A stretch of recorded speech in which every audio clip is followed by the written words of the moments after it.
So hello guys, welcome back to my YouTube channel Star Study classes. तो देखिए guys, हम लोग करने वाले हैं आज एक्सरसाइज 7.2 क्वेश्चन नंबर 2।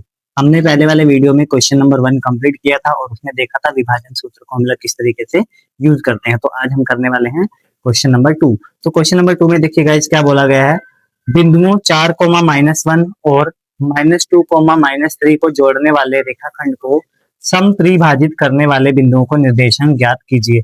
समत्रिभाजित, अब देखिए अनुपात नहीं दिया है बट हमें एक चीज दे रही है कि समान 3 भागों में बांटना है। समत्रिभाजित का मतलब होता है समान 3 भागों में बांटने के लिए हम लोग को जो बिंदु के निर्देशांक होते हैं वो ज्ञात करने हैं। ठीक है, तो यानी कि हम लोग के पास एक रेखाखंड है मान लो, और इस रेखाखंड का ए पॉइंट ये है, इस रेखाखंड का बी पॉइंट ये है।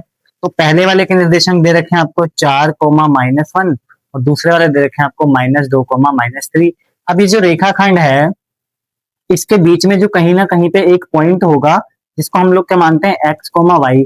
अब जो x, y है वो इस रेखाखंड को समत्रिभाजित कर रहे हैं। ठीक है, तो समत्रिभाजित करने वाले बिंदुओं का निर्देशांक ज्ञात कर रहे हैं, यानी कि समान 3 भागों में तो बट रहा है ये, लेकिन किधर वाली साइड में कौन सा भाग बड़ा होगा कौन सा भाग छोटा होगा, ये हम लोग को समान 3 भागों में से बांट देना है। तो देखिए हम लोग अब देखिए अनुपात कैसे लिखेंगे इसका देखते हैं। तो जो इसका जो अनुपात होगा, देखिए इस पूरे को क्या करते हैं, या तो ये 1:2 में डिवाइड कर सकते हैं इसको, या फिर हम लोग 2:1 में डिवाइड। अभी तो समत्रिभाजित समान 3 भागों में बटेगा ये। ठीक है, या तो इधर का हिस्सा 1 हो सकता है और इधर का हिस्सा कितना हो सकता है आपका 2 हो सकता है, या फिर ये वाला हिस्सा आपका 2 हो सकता है और इधर का हिस्सा आपका 1 अनुपात हो सकता है। तो ठीक है, हमें अब दोनों तरीके से सॉल्व करना है। एक बार हम लोग को 1:2 लेना है, यानी कि m1:m2। तो एक बार m1 की वैल्यू 1 लेनी है, m2 की वैल्यू 2 लेनी है, और एक बार हम लोग क्या सॉल्व करेंगे, m1:m2 जो है वो 2:1 लेंगे। तो दोनों तरीके से सॉल्व करेंगे और इसका हम लोग क्या करेंगे, आंसर पाएंगे। ठीक है, तो देखिए गाइज उसके बाद हम लोग क्या करते हैं सॉल्यूशन नंबर पहला करना शुरू करते हैं। ठीक है, तो मैं यहाँ पे क्या करता हूँ, m1 m2 लेके सॉल्व करूंगा 1:2 लेके। फिर आपके लिए होमवर्क में रहेगा, आप क्या लोगे, m1 m2 2 और 1 लेके सॉल्व करेंगे। ठीक है, तो देखिए गाइज सबसे पहले हमारे पास फॉर्मूला होता है x बराबर m1 x2 plus m2 x1 और अपॉन में हो जाता है हमारे पास m1 प्लस m2।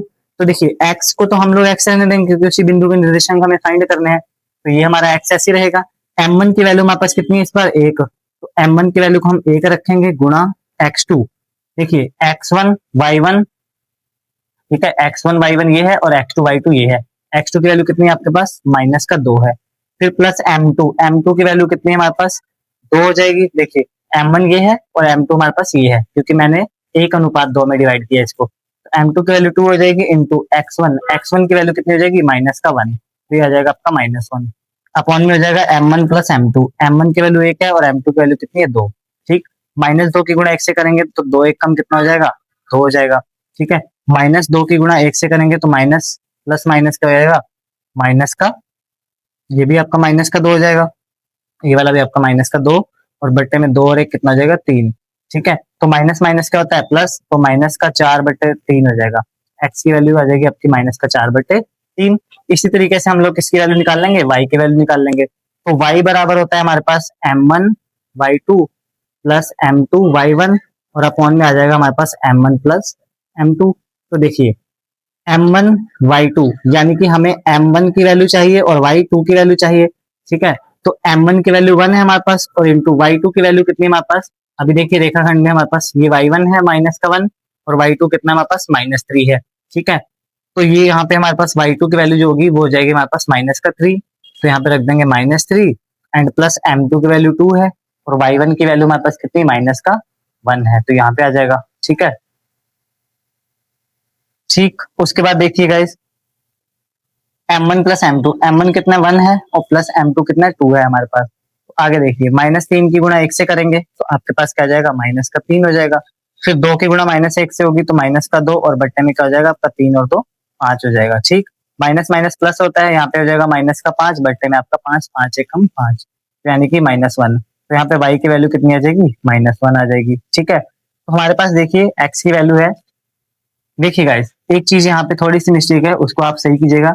m1 की वैल्यू 1 है और x2 की वैल्यू हमारे पास कितनी है -2, x2 हमारे पास ये आ गया। फिर m2 की वैल्यू 2 है तो x1 की वैल्यू हमारे पास 4 है, हमने क्या रखी -1, ये y1 है, x1 की वैल्यू कितनी हमारे पास 4 है, तो यहाँ पे हम लोग लिख देंगे 4, ठीक है। और 4 दूनी कितना हो जाएगा 8, तो ये आप लोगों का क्या हो जाएगा 8 हो जाएगा, ठीक है।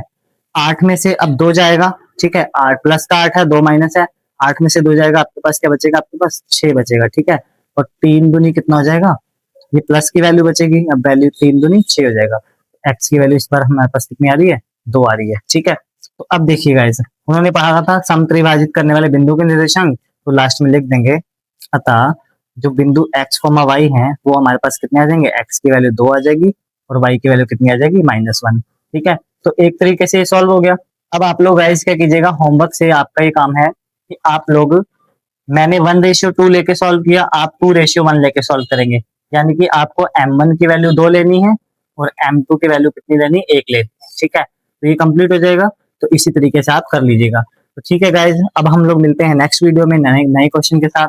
कैसा लगा आपको ये क्वेश्चन, कैसी लगी आपको ये वीडियो, अगर आपको कोई भी डाउट होगा कमेंट सेक्शन में जरूर बताइएगा। Thank you so much guys, मिलते हैं नेक्स्ट वीडियो।